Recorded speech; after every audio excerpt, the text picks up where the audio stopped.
Bon, on est déçus, hein, forcément. Hein. On ne s'attendait pas du tout à ce jugement. Lorsqu'on est allé à Caen au mois de mai, Manche Nature ne s'est même pas fait représenter, donc on s'est dit, bon, voilà. Hein. Et on est sorti assez confiant. En plus, avec tous les soutiens que nous avons, le côté quand même logique de garder cette bergerie. Et voilà, on était confiants. Maintenant, ben, on se dit, il faut recommencer. Non, parce que ça fait quand même 15 ans que cette bergerie est là. Donc je trouve que le retour d'expérience, si on peut dire, montre bien que ça n'a aucun effet par rapport au littoral, par rapport à tout ce qui critiquent ou disent que ça pourrait être un impact négatif au niveau du littoral, au niveau de la loi du littoral. Il faut quand même savoir que nous sommes tous pour cette loi littorale, hein, mais avec effectivement des aménagements, les paysans ont le droit de travailler, et donc on ne va pas faire un musée du littoral. Donc il faut l'encadrer, on est tous d'accord, mais il faudrait quand même avoir un peu de jugeote, si on peut dire. Hein. Ils mettent en avant que la bergerie est sur un espace remarquable, et donc sur cet espace remarquable, il ne faut rien construire. Donc, si vous voulez, le problème, c'est que le procès au niveau du permis de construire a été annulé, surtout au niveau de sa dimension. On n'a jamais parlé ni de littoral ni d'espace remarquable. Hein. Il a été annulé à cause de sa dimension industrielle. On sait pas. D'ailleurs, on ne sait même pas ce que cela veut dire, dimension industrielle. Bah, jugez par vous-même. Hein. Voilà l'espace industriel. On est sur de la terre, c'est du bois, il n'y a rien, quoi. Donc si l'industrie est comme ça, de nos jours, eh ben, donc elle est trop grande. Pour des personnes qui sont assises dans leur bureau, elle est trop grande. Voilà. Et pourtant, on la voit nulle part. Ah bah nous, on va soutenir jusqu'au bout, on soutiendra toujours le berger. Tout le temps. Donc il y a l'aspect humain, mais au-delà de l'aspect humain, il y a ce sens logique qui fait que la bergerie à Genêt, c'est notre bergerie aussi. C'est-à-dire qu'on dit oui, mais parce que tu soutiens François. Non, on ne soutient pas François, que François.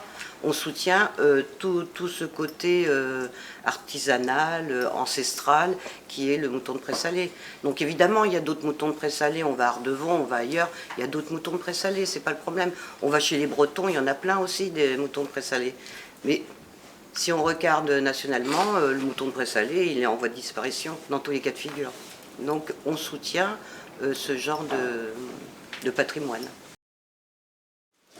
Bah, disons que ça fait maintenant plus de 10 ans que je m'intéresse au sujet de la bergerie, comme beaucoup d'élus locaux, avec une sorte d'incompréhension, de choc culturel entre cet acharnement d'une association qui soi-disant défend l'environnement, et puis cette bergerie dans laquelle nous nous trouvons, qui n'est rien d'autre qu'une structure sur poteau, en bois, sur terre battue, qui n'a absolument rien d'industriel, contrairement à ce qu'on peut entendre dans les différents jugements, et qui s'intègre parfaitement dans le paysage.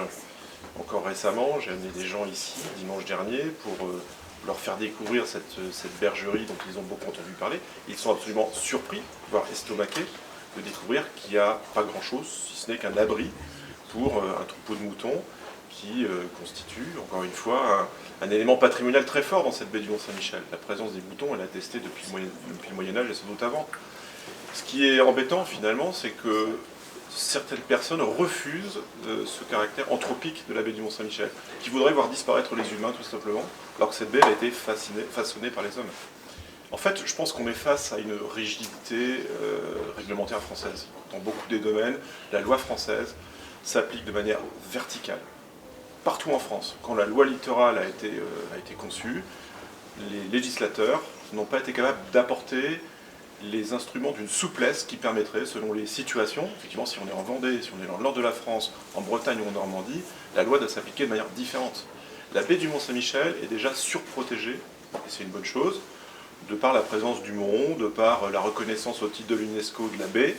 Donc il y a tout l'appareil qui permet de contrôler les choses et de ne pas faire n'importe quoi. La bergerie, en l'occurrence, s'il n'y a pas la loi littorale, qui se surimpose à toute la réglementation déjà en place depuis de nombreuses décennies, elle trouve parfaitement sa place. Et là, parce qu'on a une lecture extrêmement rigide de la loi littorale, eh bien on empêche un berger de travailler tout simplement. C'est un non-sens, c'est ubuesque, c'est kafkaïen, on pourrait trouver tous les qualificatifs que l'on veut, mais ça n'a aucun sens. Alors l'étape d'après, je pense qu'elle appartient au berger, à ses soutiens, essayer de voir comment on peut essayer d'obtenir un nouveau permis de construire, essayer de trouver finalement avec une certaine agilité un moyen de, non pas de contourner, mais de s'adapter à la loi littorale, et surtout en évitant qu'un nouvel acharnement de l'association se produise, parce que c'est ça aussi l'histoire. C'est-à-dire qu'à plusieurs reprises, des solutions avaient été trouvées.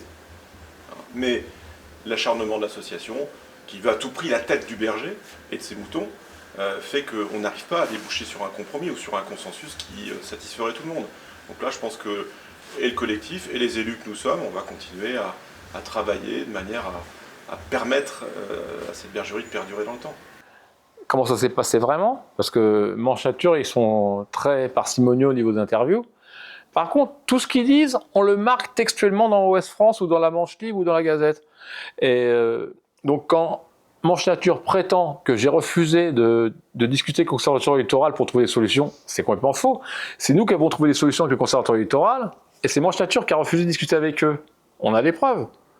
J'étais même prêt à vendre mes terrains au Conservatoire littoral pour que le Conservatoire littoral soit garant de l'écologie ici, que Manche Nature négocie avec eux. Manche Nature s'est rétracté. Quand Manche Nature prétend qu'ils m'ont proposé des terrains pour installer ma bergerie ailleurs, alors ça me fait bien marrer, c'est complètement faux. D'ailleurs, quand on me dit pourquoi tu recules pas un peu, parce que je vais répondre devant tout le monde pour une fois, c'est que tous les terrains de la commune sont soumis à la loi littorale. Et si on veut faire de la noix de pois salée, on peut le faire à Genêt ou à Saint-Léonard, mais on ne peut pas le faire à Mortain. Il faut être en bord de la baie du Mont-Saint-Michel pour faire de la noix de pois salée. On ne fait pas de la noix de pois salée en région parisienne, c'est comme ça. Donc, une appellation d'origine, ça se respecte. Pour le bien-être animal, en plus je suis en bio, je suis en AOP, donc tout ça, c'est des critères qui sont très importants. Ma bergerie, c'est la plus vertueuse de la baie du Mont-Saint-Michel, sans vouloir me jeter des fleurs. Elle est en bois, elle est bien intégrée, on ne la voit nulle part. Quand vous faites le tour de la baie, vous allez en voiture jusqu'au Mont-Saint-Michel, vous voyez que des bergeries, je suis désolé, en parpaing et en tôle. Bon, elles existent avant la littorale, donc elles ont le droit. Manche Nature, du moment que les gens ont le droit, c'est tout ce qui les intéresse? C'est ça, défendre la nature? Non. Une association écologique comme ça, elle devrait défendre la nature en essayant d'améliorer la loi et pas attaquer des bergeries qui ont eu un permis de construire et qui sont vertueuses. C'est au contraire de les accompagner, de les aider à faire quelque chose de bien. Je suis le seul de la baie du Mont-Saint-Michel normande en AOP, le seul en présalé au monde en bio. Voilà. Manche Nature s'en prend à moi. Pourquoi? Parce qu'ils siègent à la commission des sites et de l'environnement. Je ne sais pas pourquoi, ils ont le droit de s'asseoir à la commission des sites et de l'environnement, de voter. Ce sont les seuls à avoir voté contre mon permis de construire quand je suis passé devant la commission des sites. 14 votants. La seule voix contre, c'est Manche Nature. Après, ils attaquent la décision de cette commission dont ils font partie. Alors que c'est marqué dans les textes que Manche Nature doit être neutre, que tous les membres doivent être neutres et impartiaux. Ils attaquent une décision, ils attaquent un dossier qui passe devant chez eux. En fait, ils font leur course là-bas. Ils voient les dossiers passer, ils disent bah, celui-là on peut l'attaquer, c'est un petit berger, on va lui prendre des sous, parce qu'il faut savoir que toutes les astreintes que je paye vont intégralement dans la poche de Manche Nature. Ça ne va pas à l'État, ça ne va pas pour l'environnement. C'est Manche Nature pour payer leurs